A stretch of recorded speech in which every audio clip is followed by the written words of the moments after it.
Ya, salam sehat, tetap semangat. Kembali kita akan belajar. Kali ini kita akan belajar ilmu pengetahuan alam kelas 8 semester 1. Ya, saya ucapkan selamat kepada kalian yang sudah naik ke kelas 8. Nah, kita akan kembali lagi belajar ilmu pengetahuan alam. Kali ini kita akan belajar bab 1, gerak benda dan makhluk hidup di lingkungan sekitar kita. Ya, sebelum kita belajar, pernahkah kamu berpikir mengapa benda dapat bergerak? Apa yang menyebabkan benda dapat bergerak? Gerak seperti apa yang dilakukan oleh benda saat memperoleh gaya? Apakah lingkungan sekitar benda dapat mempengaruhi gerak benda? Agar kamu dapat menjawab pertanyaan-pertanyaan tersebut, ayo kita pelajari materi tentang gerak berikut ini dengan penuh semangat. Nah, di sini sudah saya contohkan tentang gerak. Ini adalah contoh gerak pada manusia. Sini ada orang yang lagi naik sepeda. Ini salah satu contoh gerak. Selanjutnya, kita juga mesti bersyukur kepada Tuhan karena kita telah diberi tangan dan kaki sehingga kita dapat dengan mudah mengambil barang-barang yang kita butuhkan atau bergerak menuju suatu tempat yang kita inginkan. Ketika kita bergerak menuju suatu tempat, tentu kita akan melintasi suatu lintasan dengan kecepatan tertentu dan memerlukan waktu tertentu. Tahukah kamu bagaimana hubungan antar ketiganya? Pernahkah kamu berpikir bagaimana kaki dan tangan maupun organ-organ tubuhmu yang lain dapat bergerak? Agar mengetahuinya, ayo kita pelajari bab berikut ini dengan penuh antusias. Ya, yang pertama kita langsung aja konsep gerak. Ya, tahukah kamu bagaimana suatu benda dapat bergerak? Benda dapat dikatakan bergerak apabila mengalami perubahan posisi dari suatu titik acuan. Jadi harus ada titik acuan atau titik awal. Jadi mengalami perubahan posisi. Benda yang bergerak akan melintasi atau melalui suatu lintasan tertentu. Lintasannya itu dapat berupa lintasan yang lurus, melingkar, atau parabola, atau tidak beraturan. Namun pada bagian ini kita akan mempelajari bagaimana gerak benda pada lintasan yang lurus. Benda yang bergerak pada suatu lintasan yang lurus melibatkan waktu, jarak, dan kecepatan. Nah, bagaimana hubungan antara jarak dengan waktu? Bagaimana hubungan antara kecepatan dengan waktu? Kita akan pelajari. Nah, gerak lurus. Sebelum kita mempelajari gerak lurus, perhatikan gambar berikut ini. Ya. Nah, ini gambar. Misalnya ini kalian dari sekolah, dari rumah ke sekolah. Ya, jadi coba hitung berapa besar jarak dan perpindahan yang kamu lakukan saat melakukan perjalanan dari rumah ke sekolah dan dari sekolah kembali ke rumah. Nanti bisa kamu praktekkan, kamu hitung berapa besar jarak dan perpindahannya. Sekarang kita lihat penjelasannya. Jadi setiap hari kamu atau kita berangkat dari rumah ke sekolah, kemudian lagi kembali lagi ke rumah. Misalnya jika diukur jarak rumah ke sekolah itu 2 km, maka jarak tempuh yang kamu lakukan setiap hari adalah 4 km. Nah, ini misalnya rumah ke sekolah itu jarak totalnya 2 meter. Jadi setiap hari 4 meter. Namun perpindahan yang kamu lakukan bernilai 0 km. Ya, karena dari posisi awal kembali lagi ke posisi awal. Jadi perpindahannya 0 km. Mengapa demikian? Apa perbedaan makna antara jarak dan perpindahan? Jarak itu merupakan panjang lintasan yang ditempuh. Sedangkan perpindahan merupakan jumlah lintasan yang ditempuh dengan memperhitungkan posisi awal dan posisi akhir benda. Atau dengan kata lain, perpindahan merupakan jarak lurus resultan dari posisi awal sampai posisi akhir. Nah, itulah perbedaan antara jarak dengan perpindahan. Sekarang kita lihat. Nah, misalnya ada seorang atlet di sini, digambarkan ada seorang atlet.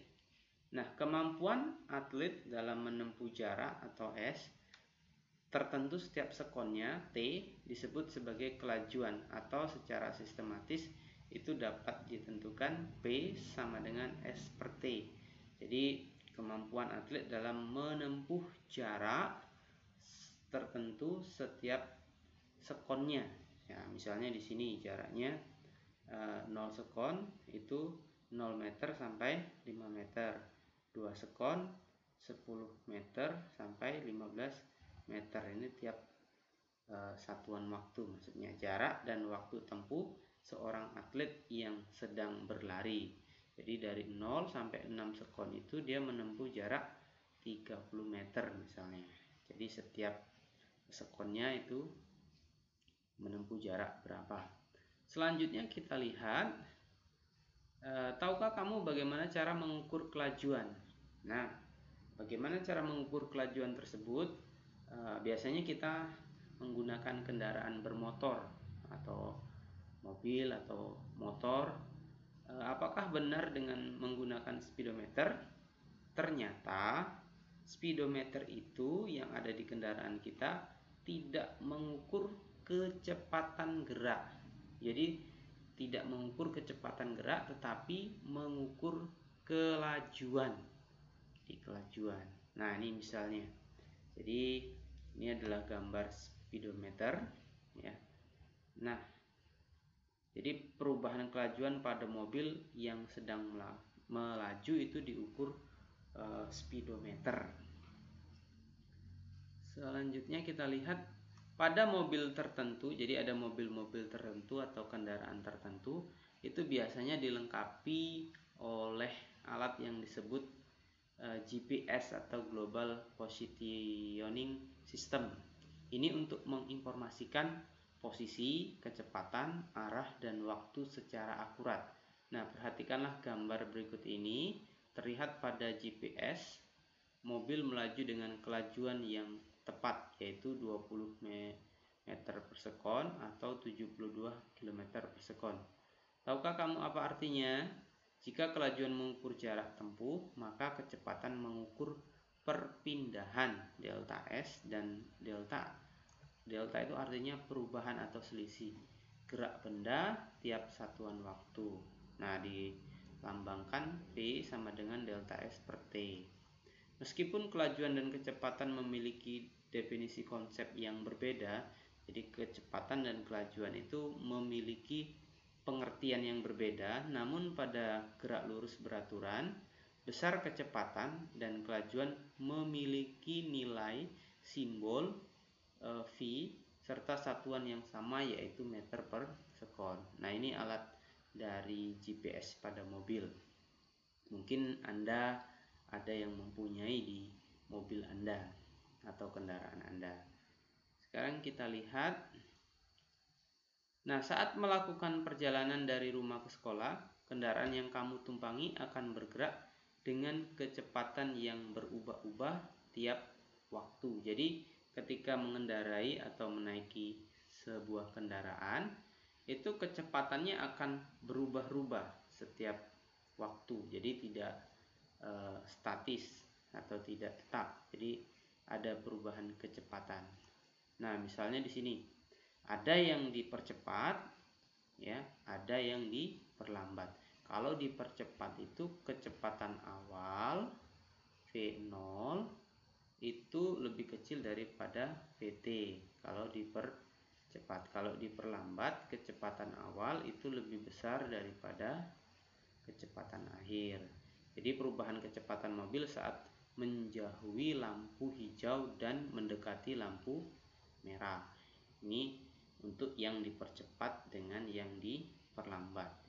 Jadi kecepatan setiap kendaraan itu berubah-ubah setiap waktu. Nah, gambar 1.6 itu menunjukkan mobil yang sedang bergerak menjauhi lampu lalu lintas akan dipercepat. Jadi ketika menjauhi lampu lalu lintas itu akan dipercepat. Sedangkan saat mendekati lampu lalu lintas itu akan diperlambat. Nah, percepatan atau perlambatan mobil tersebut dengan mudah dapat diamati dari adanya perubahan besar kelajuan mobil yang ditunjukkan oleh jarum speedometer atau angka yang muncul pada GPS. Secara matematis, percepatan dapat dirumuskan sebagai berikut. Nah, kita lihat rumusnya.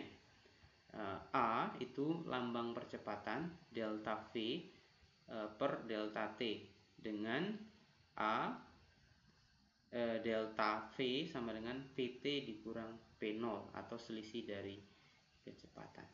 Dengan A itu percepatan. Jadi A itu tadi percepatan, satuannya meter per sekon kuadrat. Delta V itu perubahan kecepatan meter per sekon. Delta T itu perubahan waktu S sekon. Vt itu kecepatan akhir meter per sekon. V0 itu kecepatan awal meter per sekon. Nah, itu rumus dari percepatan. Sekarang kita lihat, nah ini ada satu soal. Saat mendekati lampu lalu lintas, mobil yang awalnya bergerak dengan kecepatan sebesar 72 km per jam, atau kalau dijadikan meter per sekon itu 20 meter per sekon, diperlambat hingga 0 km per jam dalam selang waktu 5 sekon dengan proses perubahan seperti tabel. Kita lihat tabelnya. Ini waktu dan jarak tempuh. Ini kecepatan awalnya 20 meter per sekon. Pada saat T-nya 0 itu 20 meter per sekon. 1 detik, pada saat 1 detik atau 1 sekon itu 16 meter per sekon, kecepatannya menurun. Pada saat 2 detik itu 12 meter per sekon, 3 detik itu 8 meter per sekon, 4 detik itu 4 meter per sekon. Pada saat T atau waktu ke-5, 5 detik itu kecepatannya 0 meter per sekon. Nah, bagaimana caranya? Berapa perubahan kecepatan mobil dalam setiap sekonnya? Kita bisa menghitung. Nah, berdasarkan data yang terdapat pada tabel 1.2, dapat diketahui besar perlambatan mobil itu sebesar 4 meter per sekon kuadrat. Nilai tersebut diperoleh atau dari mana hasil 4 meter per sekon ini? Kita lihat P0-nya itu kan 72 km per jam atau 20 meter per sekon. PT-nya itu 0 km per jam atau 0 meter per sekon. Jadi delta T-nya delta T atau perubahan waktunya itu 5 sekon. Jadi bisa dimasukkan ke dalam rumus A sama dengan delta V per delta T. 20 dikurang 0 per 5 sama dengan 4 meter per sekon. Jadi perubahan kecepatan mobil dalam setiap sekon itu 4 meter per sekon kuadrat, atau percepatannya 4 perlambatannya ini ya, perlambatannya 4 meter per sekon kuadrat. Kita lihat di sini,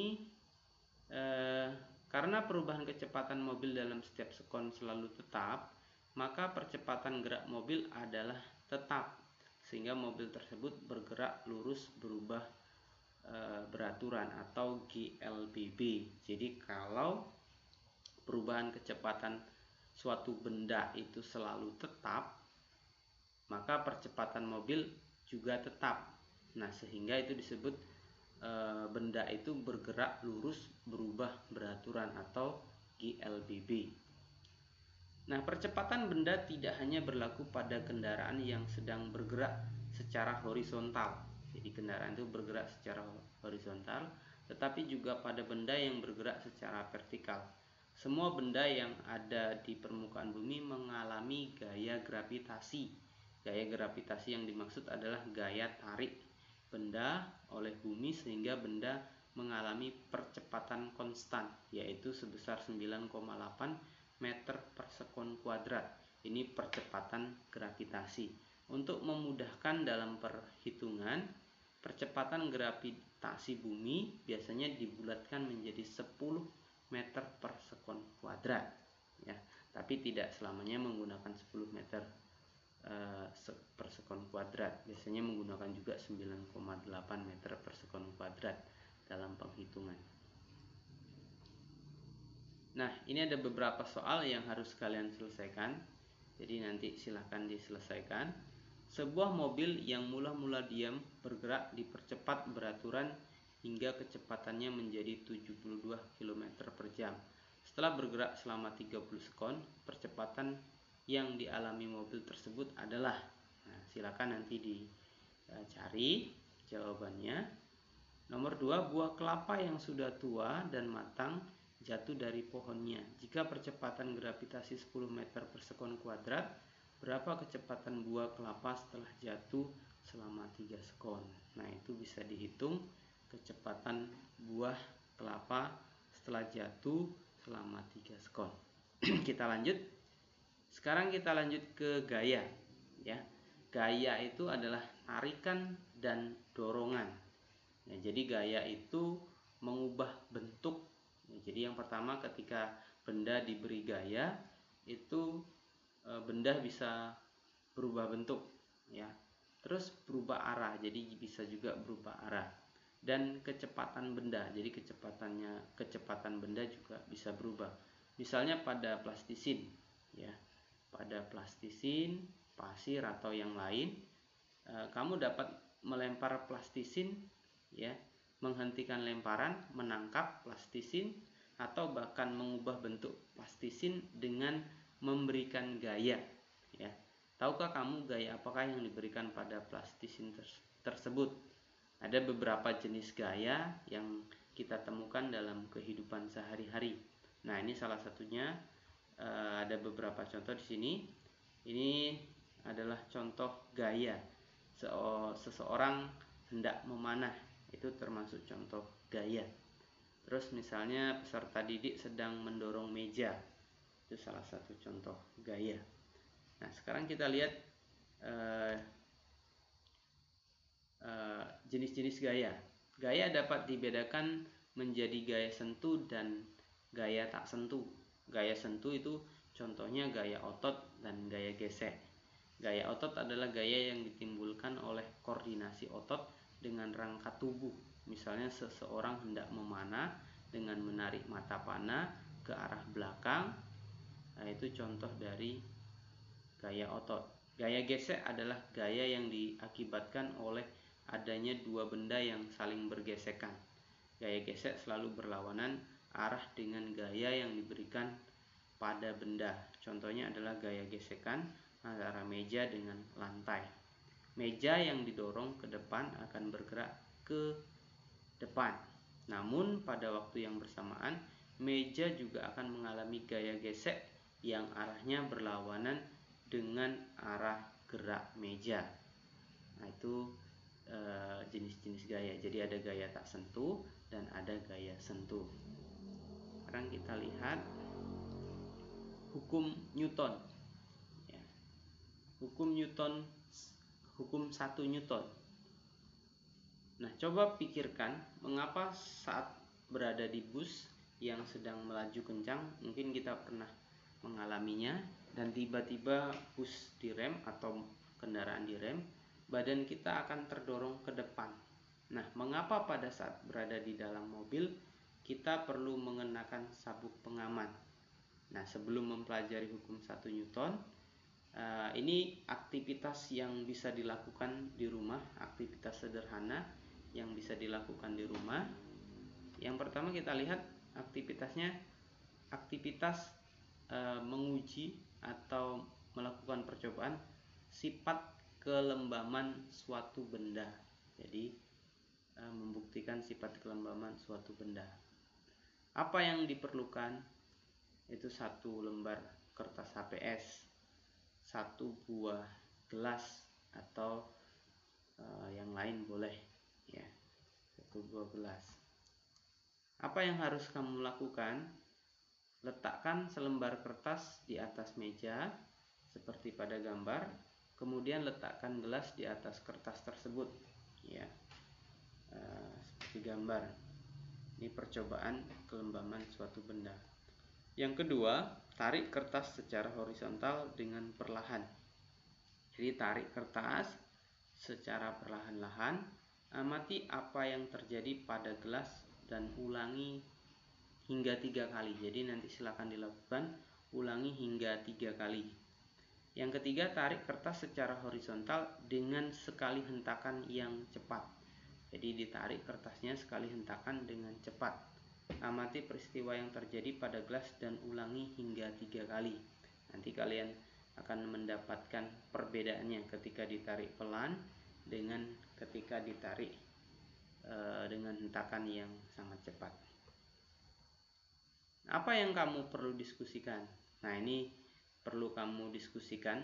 Nanti boleh lewat WA saja diskusinya dengan teman. Jadi tidak perlu bertemu secara langsung. Bagaimana keadaan gelas pada perlakuan nomor 2? Bagaimana keadaan gelas pada perlakuan nomor 3? Jadi kamu diskusikan. Apa yang mengakibatkan perbedaan keadaan gelas akibat perlakuan nomor 2 dan nomor 3? Jadi apa yang menyebabkan perbedaannya? Berapa besar resultan gaya pada benda diam? Jadi total gaya, resultan itu total gaya pada benda diam.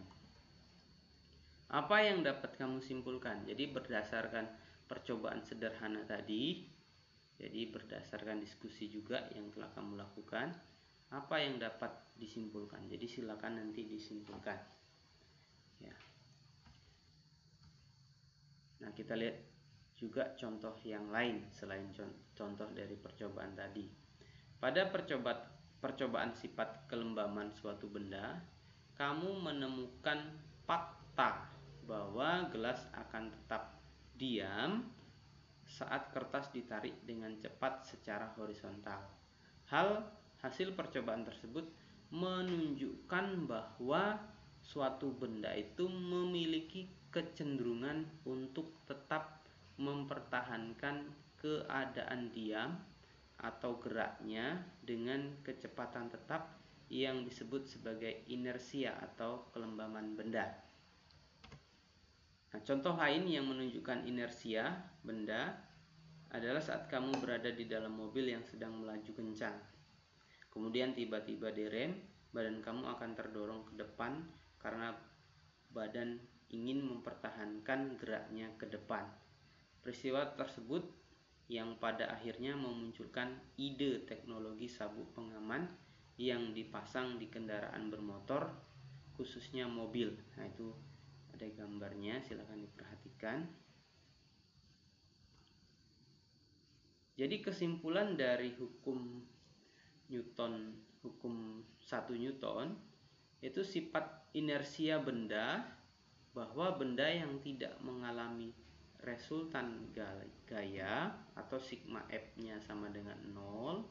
Jadi sigma F itu jumlah gayanya sama dengan 0, akan tetap diam. Jadi akan tetap diam atau bergerak lurus beraturan. Nah, ini disebut dengan hukum 1 Newton. Nah, itu kesimpulan dari hukum 1 Newton. Jadi benda akan tetap diam atau akan tetap bergerak jika mengalami resultan gaya sama dengan 0. Hukum 2 Newton. Kita lihat hukum 2 Newton. Percepatan gerak sebuah benda berbanding lurus dengan gaya yang diberikan, namun berbanding terbalik dengan masanya atau dapat dirumuskan. Nah, ini rumus dari hukum 2 Newton. A sama dengan sigma F per M. A itu percepatan, F itu sigma F itu total gaya atau resultan gaya, M itu masanya.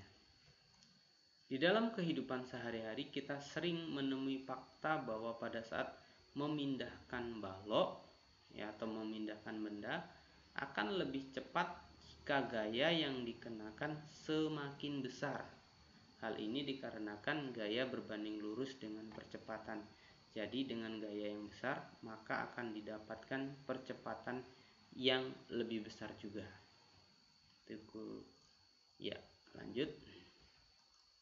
Contoh lainnya adalah saat memindahkan meja yang ringan akan lebih cepat daripada memindahkan lemari yang berat. jika kita menggunakan besar gaya dorong yang sama. Hal ini disebabkan massa meja yang lebih kecil daripada massa lemari, dan massa berbanding terbalik dengan percepatan benda. Semakin kecil massa benda, maka semakin besar percepatan benda tersebut. Ini contohnya, digambarkan benda yang ditarik dengan gaya tertentu. Jadi misalnya ini 2 kg ditarik dengan 100 Newton, benda 2 kg ditarik dengan 200 Newton. Tentunya lebih mudah menarik benda yang beratnya 2 kg dengan gaya 200 Newton dibandingkan dengan benda 2 kg gayanya 100 Newton. Jadi semakin besar gaya, itu semakin besar pula percepatan benda. Hukum 3 Newton. Nah, dari gambar kita melihat di situ adalah gambar roket. Kenapa gambar roket? Ini peristiwa roket meluncur ini menggambarkan atau peristiwa yang menunjukkan hukum 3 Newton. Bagaimana hukum 3 Newton itu? Nah, ini. Pernahkah kamu berpikir bagaimana sebuah roket dapat meluncur ke angkasa? Roket yang terdorong ke atas diakibatkan oleh semburan gas ke bawah. Jadi akibat semburan gas ke bawah sehingga roket bisa naik ke atas. Semakin kuat semburan gas ke bawah, maka roket akan semakin cepat terdorong ke atas. Berdasarkan fakta tersebut, apa yang sebenarnya terjadi pada roket yang sedang diluncurkan? Gaya-gaya apa saja yang mempengaruhi gerak roket tersebut? Apakah gaya-gaya pada gerak roket saat pertama kali diluncurkan sama seperti gaya-gaya roket saat sudah lepas dari landasannya? Untuk memahami secara rinci mengenai gerak roket, ayo diskusikan pertanyaan-pertanyaan berikut. Jadi boleh didiskusikan. Nah, hukum 3 Newton itu menyatakan bahwa ketika benda pertama mengerjakan gaya atau F aksi pada benda kedua, maka benda kedua tersebut akan memberikan gaya F reaksi yang sama besar ke benda pertama, namun berlawanan arah, atau F aksi sama dengan negatif F reaksi. Jadi gaya aksi, reaksi selalu bekerja pada dua benda yang berbeda dengan besar yang sama. Contoh gaya aksi dan reaksi tersebut misalnya pada peristiwa orang berenang. Gaya aksi dari tangan perenang ke air mengakibatkan gaya reaksi dari air ke tangan dengan besar gaya yang sama, namun arah gaya berlawanan sehingga orang tersebut akan terdorong ke depan. Meskipun tangannya mengayuh ke belakang, karena massa air jauh lebih besar daripada massa orang, maka percepatan yang dialami orang akan jauh lebih besar daripada percepatan yang dialami air. Hal ini mengakibatkan orang tersebut melaju ke depan. Nah, contoh yang lain di sini adalah gaya yang bekerja pada saat burung terbang. Jadi ada gaya dorong sayap ke bawah, F aksi, dan gaya angkat burung ke atas, F reaksi. Oke, terima kasih. Sampai di sini dulu materi kita. Nanti kita akan lanjutkan di video selanjutnya. Terima kasih, semoga bermanfaat.